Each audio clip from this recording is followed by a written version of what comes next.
Welcome to Free From Sin channel. My name's Michael Strachan, and I'm with my brother from another mother. Introduce yourself, Quintavious. I'm Quintavious. People call me Quinn or Q. That's me. I'm 30 years old. That's me. Should I tell them like me? Yeah, we thought we'd do a little video for everyone just to sort of share our testimonies and just to explain our experiences with that we've had with our Heavenly Father, and how wonderful it is to know that we have a Creator that loves us and cares for us and has shown us through our experiences together. That validates His existence, and we have got purpose. We are here for a reason. We are here to help others and uplift, and to have friendship and to have a family. And it's all sort of been done in a way which has been quite challenging, especially for us in our lives. And like how we met was amazing as well, because we met in the spiritual group. It was during the pandemic, wasn't it? Yeah, it was during the pandemic. 2019 or 2021? Yeah, 2000 must have been 21. Yeah, 20 or 21, and then we just kind of strangely met through I think a post about our hands or something, and we always spoke about I think when we initially, I never really thought anything about a pattern in my hand or anything like that, and then it was just, I was learning so many different concepts and different spiritual aspects of from different people's experience. And this was quite interesting because I'd never really looked at my hand, and then it just shows that how God works. He just puts people together in weird circumstances, and then it kind of just went from there, really. I was really interested in, I was like, there's someone else that I can talk to about, how I'm feeling, that doesn't judge me. And I was interested because I felt your energy was different to a lot of people. And it was cool when we first started speaking, because I was sick then, wasn't I, right? Was I sick at that point? Yep. So literally God sent me Quinn to save my life, because I was kind of going down the wrong route. Kind of believe that God's always had a plan for us, and He just shows us the discernment of the good and bad reality that we choose, and that God shows us the reality of if we live our lives for our own imaginations, our own power, and then if we live our lives through God's will, the difference between the two. And I mean, what was your sort of like spiritual experience originally anyway, what was the thing that showed you that this reality wasn't what it seemed, or that we had a God? Or what was your initial upbringing like in terms of learning about God? Like, what was you taught when you was young? Okay, I was raised Baptist, so I was taught about Jesus and God and the devil. What really changed my perspective was a car accident I had when I was 6 years old. So my mom was driving the car, and then she swerved.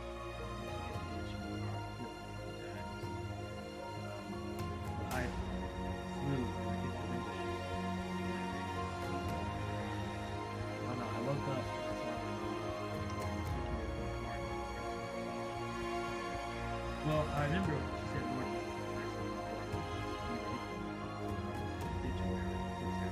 after that, I remember waking up and being in the stretcher. And the people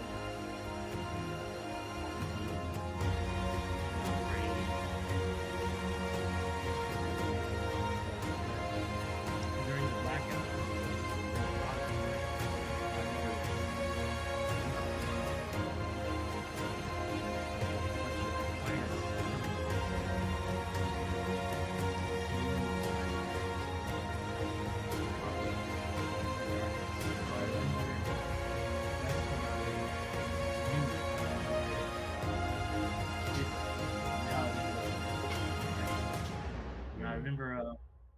my family used to get mad at me because after that accident, I usually always did this, looking at my hands, like, and I'd say, "Are these really my hands?" Yeah. That And I'd seems say so something like, strange. yeah, and I'd say something like, "Am I really in my body, or is this someone else's body?" I kept saying that. My family didn't like it, but How old was at you, Quinn? Again? 6. 6. Mhm.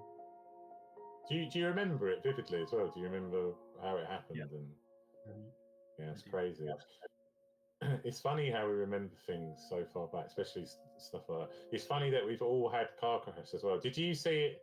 Do you remember how it felt when the car, like, did it feel like slow motion? Did it feel like do you remember even to that extent? Or It felt like a roller coaster.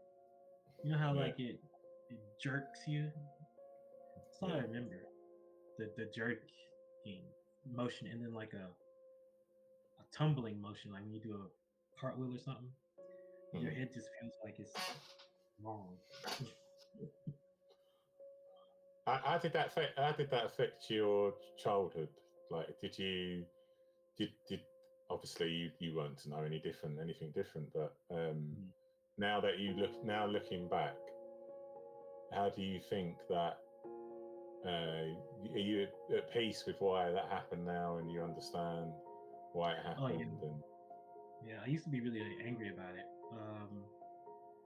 because it the crash ripped my mouth open, so I had like this scar like all up here like Joker, all the way mm, up the side of my face, and then I had like ripped skin from here all the way over here, like Two Face. mm, um, but I lost a lot of friends.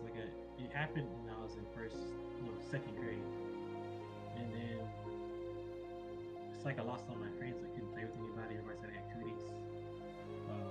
And I was just really lonely. mm, I was just really lonely. But I think that was good because now I understand that I was set apart to be different on purpose. mm, Now I'm at peace. It's a really good feeling. Because now I understand folks easy. People ask me all the time, "How come you know this about me?" I'm like, I just watched. I just saw how you acted. And that's what that means. It's like if you, for example, like if people have like white shoes and they're like dirty, it means mm, that they um, aren't very what would you call it, financially stable or something. Because mm, I don't know, just something about white shoes and them being dirty and not clean all the time just shows a poverty issue or something like that. And mm, also, if you have a suit on, if you wear a suit and if you talk to somebody and when they ask you what's your story, and the first thing you say is my stepfather or my mother, then that means mm, your dad is dead. Usually, what that means. It means either he's dead or you never met him. So mm. things like that are things I picked up as I grew up and I started to understand people more and their similarities or their Mm. tale, things you can tell about somebody. But it's very frustrating to get to that point for me to because of our lives, and we being like a child of God is a difficult challenge, because like we was having a chat just before before we jumped on here about being refined through fire, and you have to have I don't know, everyone, God shows us, he uses everyone a different way and to show us all different lessons, and how we both, I suppose that I was always looking for someone like you, Quinn, someone that I could relate to, can share our experiences, because we went through life kind of like trying to help everyone, and to our own fault, literally to our own detriment, like to the point where we cared more about how everyone else felt rather than our own, our own selves. And because of the programming, it's not our parent, it's not our parents' fault. Like how it happened, like everything happens for a reason. I believe. I mean, how God has shown us for our families. Our families are our biggest challenges, and we've been able to, just be like a. I don't know. Me and Quinn see things very simple, where we know how to treat each other. We know we're not perfect. So we never claim to be perfect. We're both sinners. We both sin. We've both done divination. We've both done things that we thought were maybe beneficial to us or good for us, but we've always known that we always wanted to do the right thing. We just had to make mistakes to have more spiritual understanding. So it's not about just being right all the time, expressing this and those things, leading by emotions. It's more about your inner peace and how you treat others, working together. As it says in the Bible, we're all the body of Christ, and we're all different functions. So we're not all the same. We have to stop comparing ourselves to everyone else, and just start being more compassionate and kind. And that's how our relationship's been through. We've known each other through being online. Quinn lives in America, I live in the UK. There's no possibility you can't be random how we know each other, how we both live similar lives, but slight variations where we have a different understanding about certain different spiritual aspects based off our experiences. And when we work together, we learn so much. And that's what God's trying to do. He's put everyone around the world, separated us all, and now he's bringing us all back together slowly. And everything that we've suffered and sacrificed and gone through in the past is now, he's going to transmute it all and give us show us the difference of having God in your life. And that's our testimony, really, like how we know each other, how we've learned the Bible, things that the testimonies that we've shared with each other, things that we've experienced, or tell us more about your spiritual experience, things that made you feel, differently to everyone, and things that no one else would ever explain to you, or you couldn't talk to anyone about it. What was the kind of start of things where you started to understand more spiritually about the world? Quinn's an avid reader. He used to absorb because of your accent. Why you read a lot? Like, what was that? The catalyst for reading, gaining knowledge. And that's another thing which Quinn can share about his experience with learning all the different religions, reading everything. He's absorbed all of the information.